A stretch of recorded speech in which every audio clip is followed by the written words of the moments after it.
దివాళీ టైంలో జనరల్గా నార్మల్ జనాల కంటే కూడా పిల్లలు అండ్ పెద్దవాళ్ళు ఆల్రెడీ పేషెంట్స్ ఉన్న వాళ్ళకి ఇంకా ఎక్కువ ఎఫెక్ట్ అవుతుంది. ఎందుకు?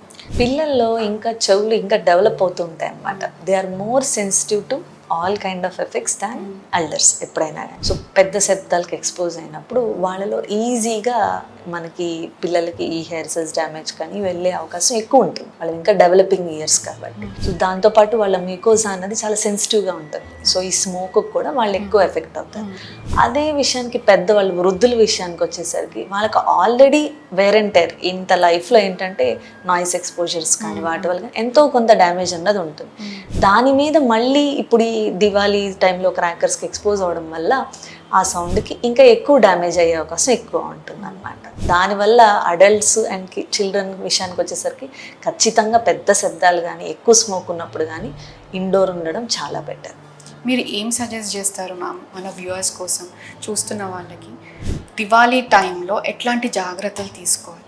సో ఎట్లా కంపల్సరీగా మనం ముందు చూడాల్సింది ఏంటి అని అంటే ఎక్కువ పెద్ద శబ్దాలు వచ్చే క్రాకర్స్ దగ్గరికి మినిమం ఒక 30 మీటర్ల దూరంలో ఉండడం మంచిది ఎప్పుడైనా సరే. దాంతోపాటు హెడ్ ఫోన్స్, నాయిస్ క్యాన్సిలింగ్ ఉంటాయి కదా, అవి కానీ ఇయర్ ప్లగ్స్ కానీ ఇలాగా సౌండ్ని బ్లాక్ చేయడానికి యూజ్ చేస్తే కొంచెం ఇంటెన్సిటీని తగ్గించవచ్చు మన ఇయర్ మీద పడే ఇంపాక్ట్ని.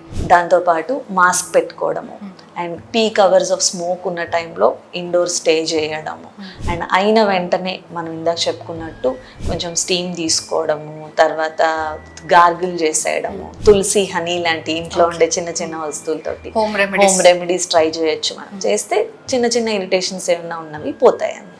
ఈ జాగ్రత్తలు పాటించుకుంటూ దాంతోపాటు ఇమీడియట్గా స్మోక్ ఎక్స్పోజ్ అయినప్పుడు కళ్ళు కూడా వాష్ చేసుకోవాలి మనం. ఐస్ కూడా ఇరిటేషన్ ఫీల్ అవుతాయి కాబట్టి.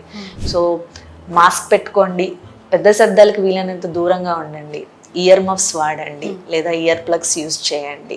అండ్ మనకి జనరల్గా చెప్పే ఇన్స్ట్రక్షన్సే, క్లోత్స్ కానీ ఏమైనా కానీ మనం వాడేవి కాటన్ వస్త్రాలు లాంటివి ధరించడం, ఫైర్ కానీ దూరంగా ఉండడం, ఈ అన్నీ పాటిస్తే we can have a safe and happy Diwali.